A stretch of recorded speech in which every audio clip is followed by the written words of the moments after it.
Hello and happy holidays. My name is Sean Walters. I'm Chief Executive Officer of the Investments Wealth Institute. If you didn't know me already, very happy to be sending you this holiday message to our volunteers and staff and stakeholders. It's been a great year in 2022, and I just wanted to run through some of my thoughts as we wrap up another challenging but I would say progressive year for the organization in terms of moving forward our mission and objectives on behalf of the professional financial advisors that we serve.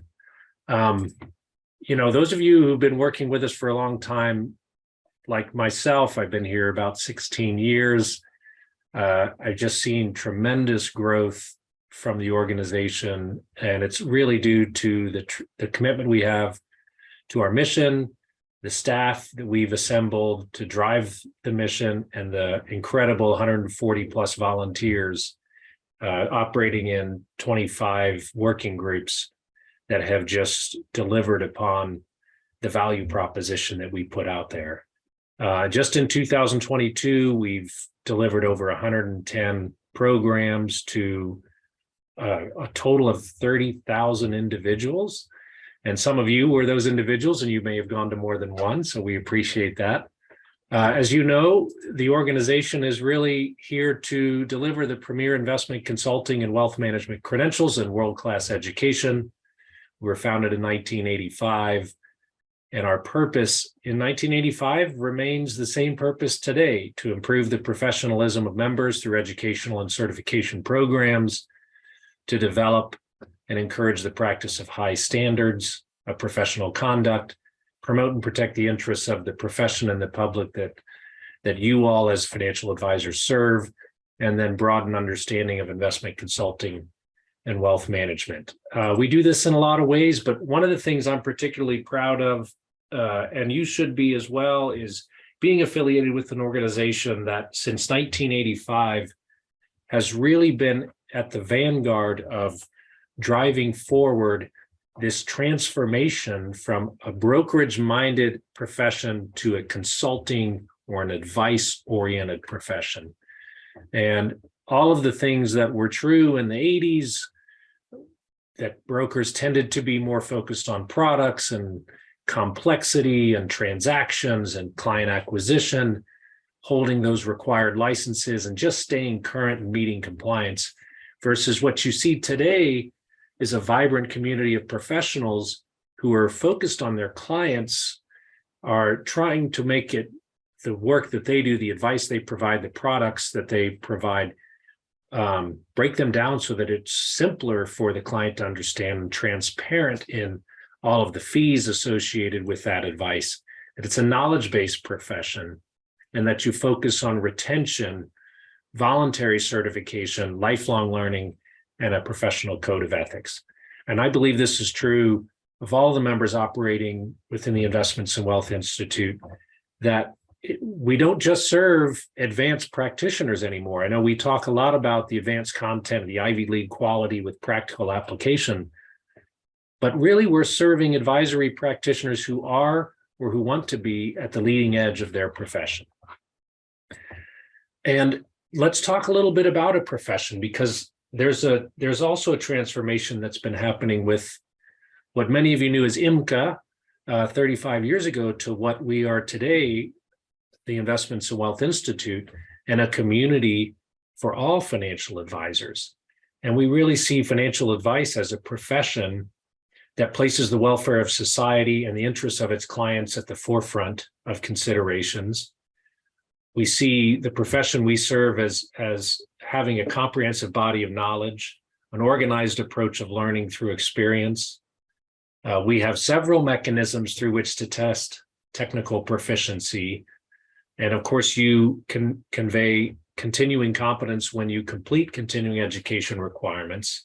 And then finally, you're part of a professional community that monitors and oversees the behavior and advances the competencies of its members. Taken together, in any profession that has these capabilities, the professionals are able to develop the capacity to render judgments with integrity under conditions of ethical uncertainty.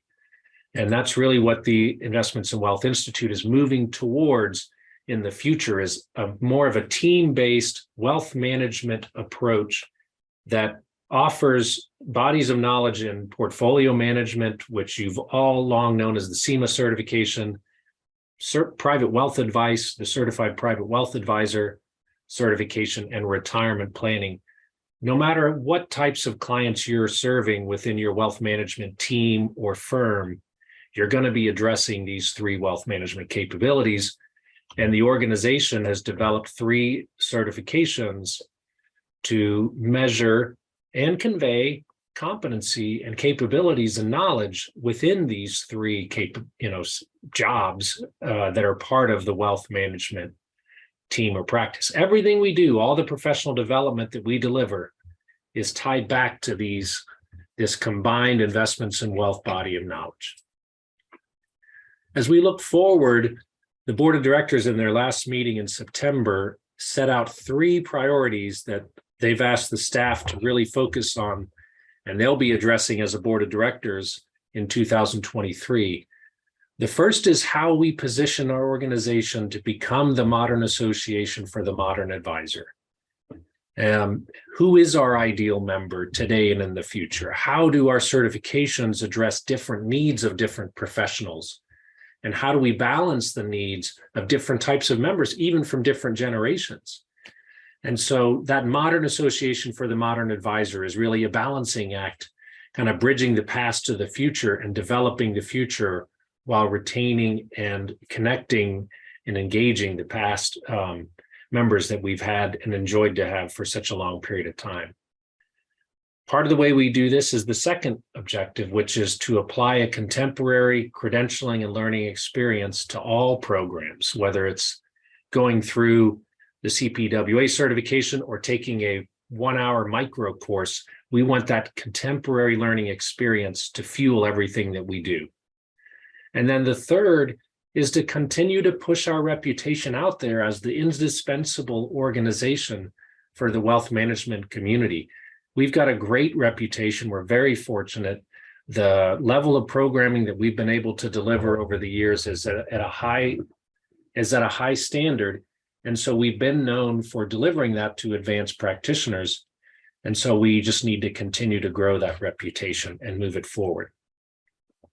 There's several new items that I just want to make you aware of as part of your membership. First, as you're aware, we offer everything around the talent development spectrum or the professional development pyramid, all the way from certification, which has a high time commitment and high expense, all the way down to micro learning, which might be a 5-minute video on a specific technical topic, and everything in between. We offer a comprehensive set of that. You can organize these professional development offerings in 3 tiers at either a time of your certification renewal or membership renewal, or you can upgrade to a higher level at any time. I just want to point out that if you have relied upon us for a quarter of your CE, just a quarter of your CE, then you should be looking at signature membership. And if you have come to us for half of your CE or even 40%, it's worth it for you to level up to that elite membership status.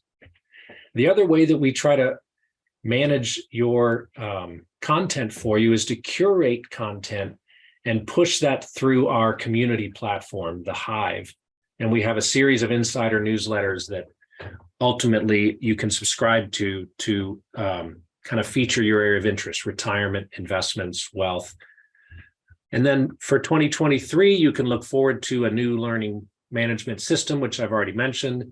In Scottsdale in February, we have an invite-only Masters Forum on intergenerational wealth. If you're interested in that, you can find out more on our website. We'll have a new virtual conference on life cycle planning that will launch sometime in the 2nd or 3rd quarter. We have a new matching tool for consumers to find a certified exceptional advisor called investmenthelp.org. That'll be rolling out in the 1st quarter of next year. And then a whole slew of new courses and content, all wrapped around a new updated website. So Ultimately, when you think about the organization and what we do in 2023, you can group them under two broad strategic initiatives. The first is to increase the number of new certificates. The more professionals who have advanced certifications, the better advice consumers and the public receive.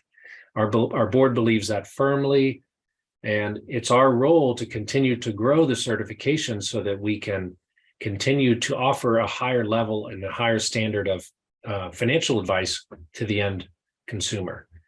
And then probably what you as members are more concerned with is how are we adding value and growing relevance and investing in new programs, people, and technology. And that's certainly what we just talked about on the prior slide, all the efforts to try to do that on your behalf.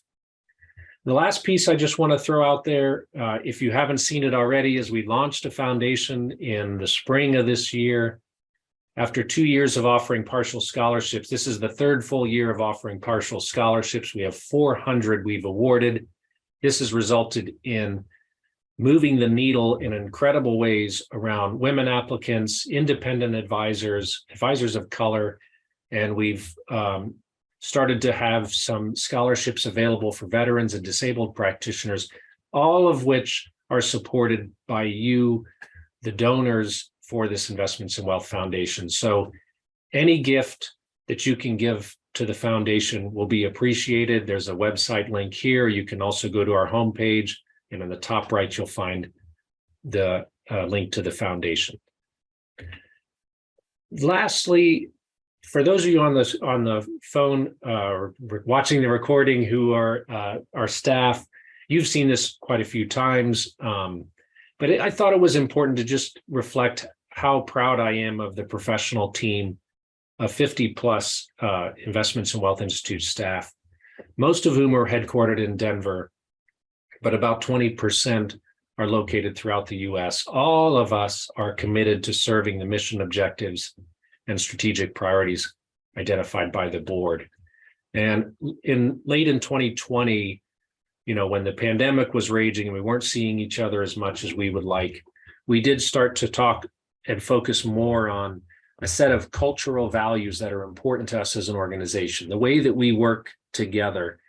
And that's what you see listed here. We're a change-heavy organization because we serve a change-heavy industry and profession.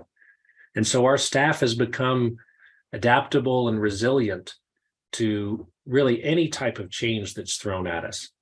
And the other piece is that we're not your grandfather's professional association. We compete with, global media companies, heavily funded asset management and product and service companies. We compete with very large credentialing organizations. So we're not just the sole professional association for financial advisors or the sole education provider. We have to compete. And so we're constantly looking for ways to improve upon the quality and rigor of our offerings. That comes with a customer focus and devotion to quality. When we're counseling new staff, we'll remind them that our members who are pretty affluent and tend to shop at Neiman Marcus and the Lexus dealer, not so much Target and the Hyundai dealer, we have to have a higher level of customer service, and because that's what our members have come to expect. And then finally, this was really important as we've seen a lot of change hit us as a result of the pandemic and the resulting labor market, is this unity to be willing to support and help each other. The staff is really seen as a small group of people. We help each other out. We're all pretty much generalists when it comes to working a conference or packing up stuff that has to go out the door. We've always had that really nice community feel that's really based on that common unity of being willing to help each other out. So that's really all I had to share with you, just to kind of recheck the organization, our purpose, what we're really focused on as we head into 2023. And it's been a great year. We grew certifications by 4% over last year. CPWA is up 26%, RMA is up 18%, SEMA is up 4%. So our certifications are growing. The number of registrations we delivered through our online education just continued to grow. I'm just really proud of the work that our volunteers have done to make all this happen. Probably one of the most noteworthy accomplishments was CPWA certification was accredited by under an international personnel certification standard, and it joined CIMA certification as 2 of the 10 accredited designations that are listed on FINRA's list of accredited designations. So we definitely take our standards and our commitment to quality seriously, and we couldn't do that if it wasn't for the support that you all offer as volunteers, staff, and members of the organization. So please enjoy your holidays, and hopefully you get some downtime. I know it's been a difficult and challenging year for some, particularly with the markets, and tomorrow's a new day. January is a new year. So look forward to working with you and seeing you in 2023. Thank you.